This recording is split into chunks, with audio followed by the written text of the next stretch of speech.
राहुल गांधी जी राजनीति में अप्रासंगिक हो गए हैं।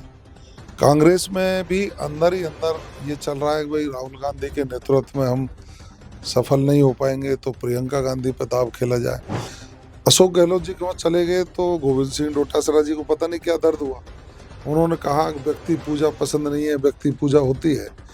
तो माननीय गोविंद सिंह डोटासरा जी, आप भी गहलोत जी के आशीर्वाद से ही कोरोना काल में प्रदेश अध्यक्ष बने।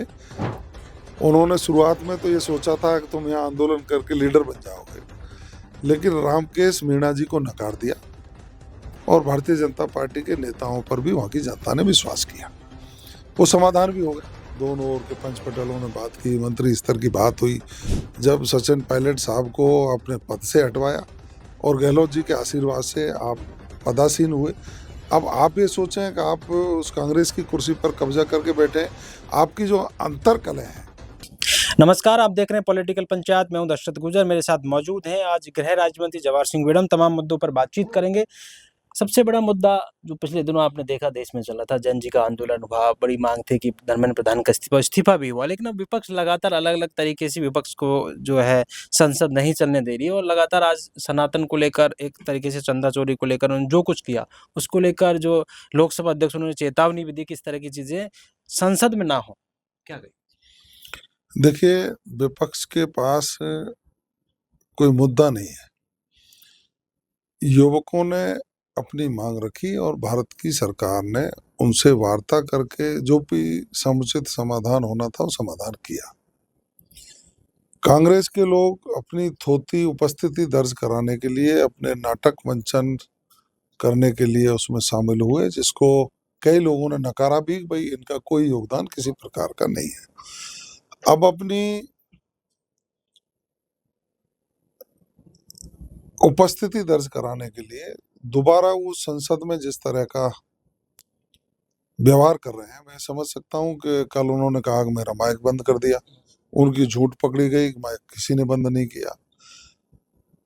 उनकी बहन प्रियंका गांधी जी ने कहा कि भाई ये जो गौमूत्र पर रिसर्च कर रहे हैं, ये सब उस पर प्रश्न चिन्ह लगाए।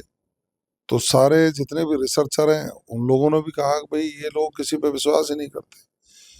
जब भारत की सेना कोई कार्रवाई करती है तो उस पर ये प्रश्न उठाते हैं। भारत के वैज्ञानिक कोई खोज करते हैं तो उस पर ये प्रश्न उठाते हैं। तो साफ है ये भारत विरोधी विचारधाराओं से ग्रसित है।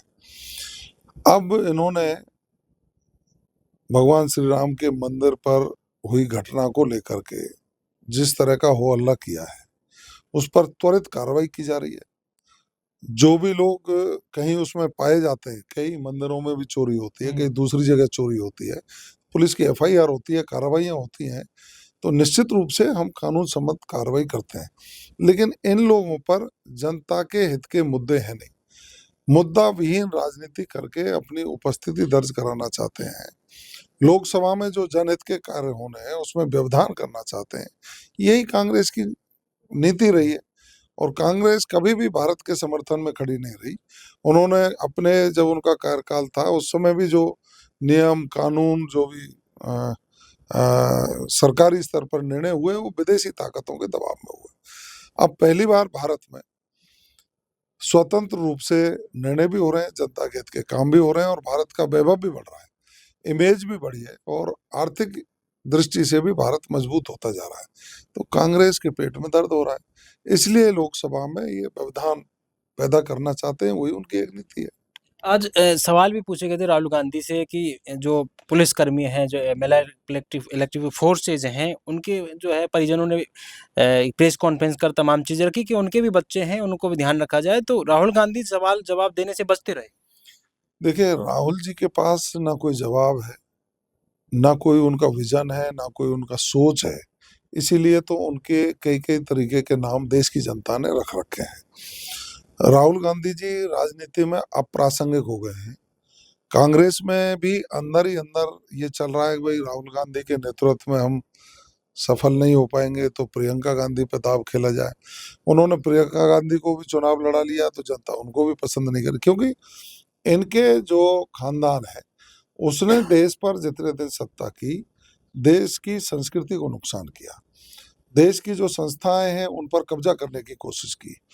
आज माननीय नरेंद्र मोदी जी के नेतृत्व में हमारा युवा, महिला, किसान, गरीब उनकी समृद्धि के लिए काम हो रहे हैं। आप विदेश नीति के बारे में यदि देखेंगे तो सारे देशों के लोग भारत की ओर देखते हैं कि भारत क्या बोलेगा, उसके अनुसरण में हमको काम करना है। पहले बहुत दिन पहले की बात आप सोचेंगे 2014 से पहले, तो लोग ये देखते थे कि अमेरिका क्या बोलेगा, उसके अनुसरण में काम करना है।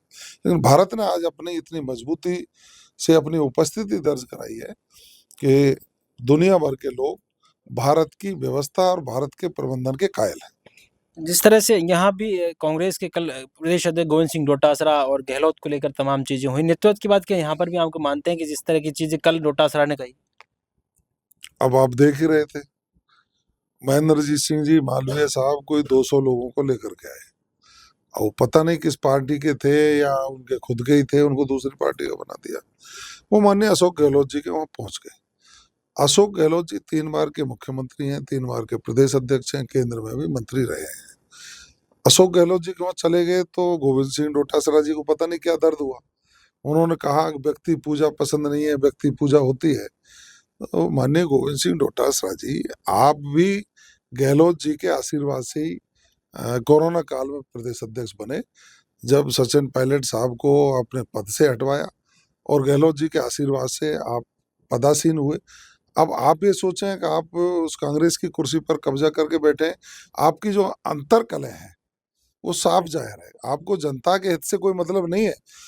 एक दूसरे नेताओं पर कटाक्ष करना ये कांग्रेस की फितरत है, उनमें चाहे माननीय डोटासरा जी हों, चाहे माननीय अशोक गहलोत जी हों, और चाहे कोई और हो, सब आपस में एक दूसरे के खिलाफ बोल करके जनता के सामने जो इनका चेहरा आया है, इनका पतन सुनिश्चित है। कांग्रेस का पतन 100% सुनिश्चित है। कांग्रेस अब कहीं भी प्रासंगिक नहीं होगी।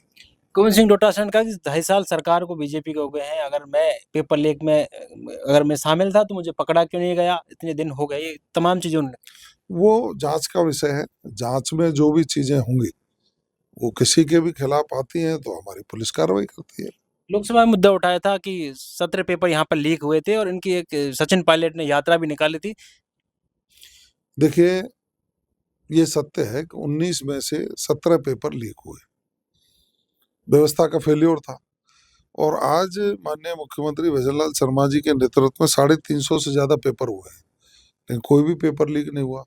ये मुख्यमंत्री जी की दृढ़ इच्छा शक्ति और उनका प्रबंधन कि उन्होंने तरीके से सबको निर्देशित करके शिकंजा कसा, पेपर लीक की घटनाएं नहीं हुई और युवाओं को जो मेहनत कश थे उनको मौका मिला, आज नौकरियां मिल रही।